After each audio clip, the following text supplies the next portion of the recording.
Hello everyone, welcome back to my new channel Unrival Study.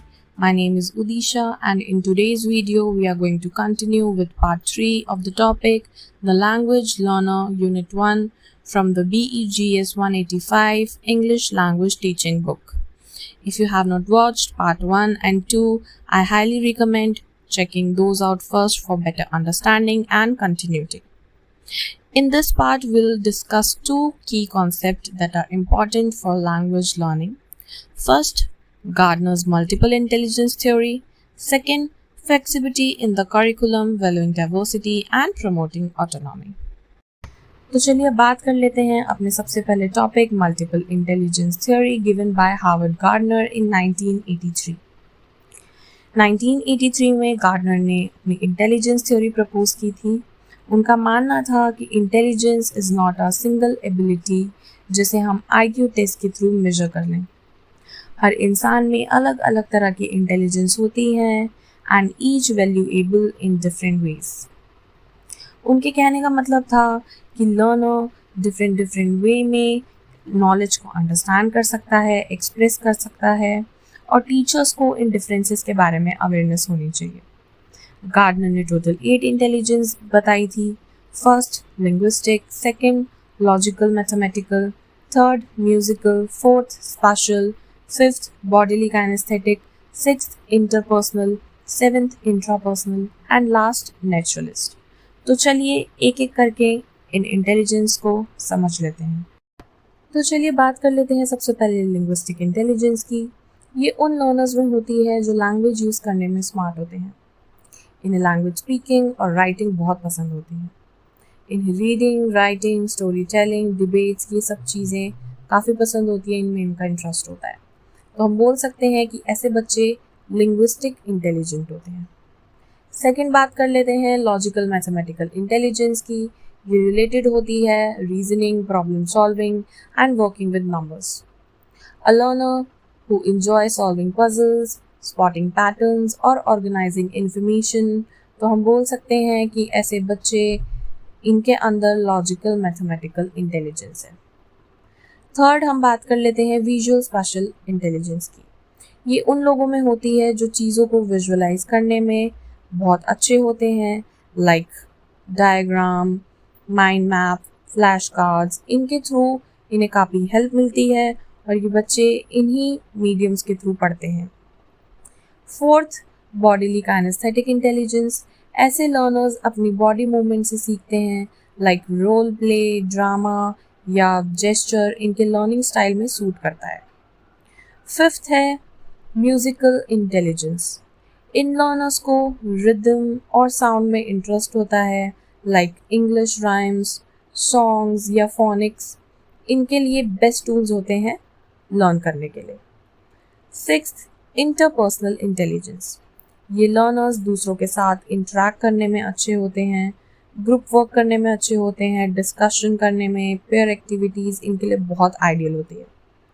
Seventh intrapersonal intelligence. ऐसे students अपने emotions और thoughts को अच्छे से समझते हैं.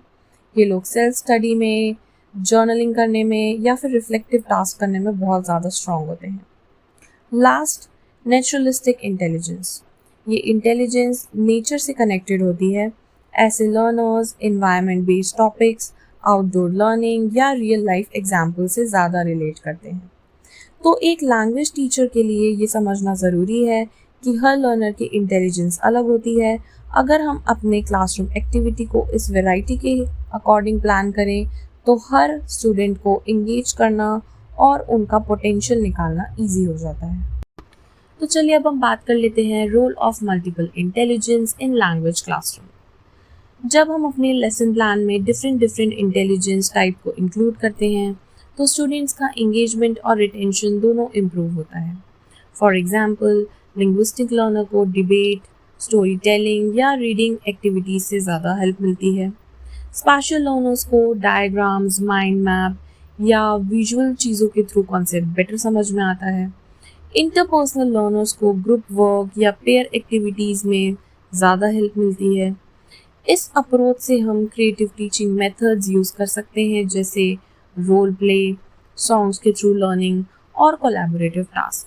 सबसे इम्पॉर्टेंट बात ये है that this method breaks the monotony, यानी बोरिंग रूटीन से बाहर निकालता है और हर टाइप के लर्नर को शाइन करने का मौका देता है। सिर्फ एकेडमिकली स्ट्रॉन्ग स्टूडेंट्स को नहीं बल्कि सब लर्नर्स को शाइन करने का और अपने हिसाब से लर्न करने का, एक्सप्रेस करने का चीज़ों को मौका मिलता है। तो चलिए अब हम बात कर लेते हैं अपने नेक्स्ट टॉपिक के बारे में, that is flexibility in the curriculum, valuing diversity and promoting autonomy. इसका मतलब ये है कि करिकुलम या सिलेबस सब स्टूडेंट्स के लिए एक जैसे रिजिड तरीके से डिज़ाइन नहीं होना चाहिए। हर लर्नर अलग होता है, उनकी नीड्स, उनकी स्पीड, उनका बैकग्राउंड सब बहुत डिफरेंट होता है। वैल्यूइंग डाइवर्सिटी का मतलब है कि हम स्टूडेंट्स के डिफरेंसेस को रिस्पेक्ट करें, चाहे वो उनका बैकग्राउंड हो, उनका लर्निंग स्टाइल हो, उनका एप्टीट्यूड हो या फिर उनके थिंकिंग हो। प्रमोटिंग ऑटोनॉमी का मतलब है कि स्टूडेंट्स को थोड़ा कंट्रोल देना चाहिए उनके लर्निंग प्रोसेस में, जिससे वो इंडिपेंडेंट बन सकें और अपने लर्निंग डिसीजंस खुद ले सकें, whether their learning style, their aptitude, तो ये सारे डिसीजंस वो खुद लें। ये तीन कॉन्सेप्ट मिलके एक ऐसे क्लासरूम इन्वायरमेंट को प्रमोट करते हैं जो लर्नर सेंटर्ड होता है, जहाँ हर स्टूडेंट की ग्रोथ और पार्टिसिपेशन को इम्पोर्टेंस दी जाती है। तो चलिए बात कर लेते हैं इम्पोर्टेंस ऑफ फ्लेक्सिबल करिकुलम। एक फ्लेक्सिबल करिकुलम की क्या इंपॉर्टेंस होती है और ये क्यों ज़रूरी है? देखिए, एक रिजिड करिकुलम ये मानता है कि सभी स्टूडेंट एक ही तरीके से और एक ही स्पीड से सीखें, बट ये पॉसिबल नहीं है डाइवर्सिटी की वजह से। इसीलिए एक फ्लेक्सिबल करिकुलम की नीड क्लासरूम में होती है, ताकि जो लर्नर्स हैं उनकी नीड्स, उनके पेस, उनके बैकग्राउंड, इस सब को ध्यान में देकर बनाया जाए। उसमें कुछ पर्सनलाइजेशन होनी चाहिए, एक मीनिंगफुल कनेक्शन होना चाहिए ताकि क्लास के जो भी स्टूडेंट्स हैं वो उससे रिलेट कर सकें। एक फ्लेक्सिबल करिकुलम प्रमोट करता है क्रिएटिविटी एंड प्रॉब्लम सॉल्विंग। ये टीचर्स को भी एम्पावर करता है। कैसे? वो अपनी टीचिंग स्ट्रैटेजीज इस तरीके से मॉडिफाई करें जो क्लासरूम डाइवर्सिटी के अकॉर्डिंग हो। ऐसी एक्टिविटीज़ इंक्लूड करें जो लोकल कॉन्टेक्स्ट को रिफ्लेक्ट करें और रियल लाइफ एग्जाम्पल का यूज़ करें, ताकि टेक्स्ट बुक नॉलेज का प्रैक्टिकल एप्लीकेशन हो सके। इस तरह की फ्लेक्सिबिलिटी लर्निंग को ज़्यादा relevant, dynamic and learner centre बनाती है। तो एक फ्लेक्सिबल करिकुलम हर स्टूडेंट के लर्निंग जर्नी को और इफ़ेक्टिव बनाता है और इंजॉयबल बनाता है। तो चलिए अब बात करते हैं learner autonomy in language education की। लर्नर ऑटोनॉमी का मतलब होता है कि स्टूडेंट्स अपनी लर्निंग की रिस्पॉन्सिबिलिटी खुद लेना शुरू करें। लैंग्वेज क्लासरूम में ये सिर्फ टास्क कंप्लीट करने की बात नहीं होती, बल्कि हमें ये भी समझना होता है कि हम क्यों और कैसे सीख रहे हैं। Now we will talk about ways to promote autonomy. सबसे पहले हमें स्टूडेंट्स को इनकरेज करना चाहिए to set their learning goals. उन्हें यूजफुल टूल से इंट्रोड्यूस कराना चाहिए, like online dictionaries, grammar apps या फिर ऑडियो बुक्स। टीचर्स उन्हें इंडिपेंडेंट टास्क प्रोवाइड करें, लाइक जर्नलिंग, इंग्लिश कंटेंट देखना या फिर पीयर इवेल्यूएशन। इस प्रोसेस में टीचर्स का रोल सिर्फ नॉलेज देने का नहीं होता, बल्कि फैसिलिटेटर का भी होता है, जो स्टूडेंट्स की हेल्प करते हैं उनकी लर्निंग जर्नी में गाइड बनकर। जब स्टूडेंट्स इंडिपेंडेंट बन जाते हैं तो उनका कॉन्फिडेंस बढ़ता है, वो बेटर तरीके से नॉलेज रिटेन करते हैं और एक लाइफ लॉन्ग लर्नर बन जाते हैं। तो चलिए अब बात करते हैं कंक्लूजन की, and let's recapitulate what we have studied in this unit 1। First, learners differs in aptitude, personality, motivation and background. हमने बात की थी कि कैसे हर लर्नर अलग होता है, सबका अपना aptitude, personality, readiness, motivation, background और लर्निंग स्टाइल डिफर करता है। सेकेंड, एक्सटर्नल फैक्टर्स जैसे कि इन्वायरमेंट और टीचर का टीचिंग स्टाइल भी स्टूडेंट की लर्निंग रेडीनेस को बहुत इन्फ्लुएंस करता है। थर्ड, स्कोलास्टिक और लैंग्वेज एप्टीट्यूड ज़रूर वेरी करता है, लेकिन इसका कम्युनिकेशन स्किल पे ज़्यादा असर नहीं पड़ता। फोर्थ, एक लर्नर की पर्सनालिटी ट्रेट ये डिसाइड करते हैं कि वो लर्निंग में कैसे इंगेज करेंगे, ये उनकी लर्निंग एबिलिटी को डायरेक्टली अफेक्ट नहीं करता। फिफ्थ, हर लर्नर की अलग अलग स्ट्रेंथ होती है, कुछ कॉग्निटिव, इमोशनल, सोशल या फिजिकल। इसलिए मल्टीपल इंटेलिजेंस का कॉन्सेप्ट बहुत इंपॉर्टेंट होता है। सिक्स्थ, इस पूरे टॉपिक का डिस्कशन लर्नर ऑटोनॉमी पे था और ये समझाना कि इंस्ट्रक्शन को स्टूडेंट्स के लर्निंग स्टाइल के अकॉर्डिंग अडेप्ट करना कितना इम्पॉर्टेंट होता है।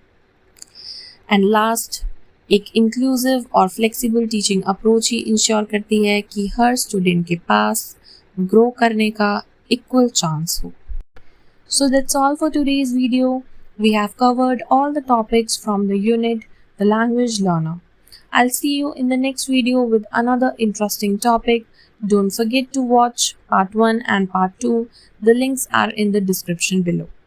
If you found this video helpful, please like, share and subscribe to my channel and hit the bell icon for more video on teaching and learning.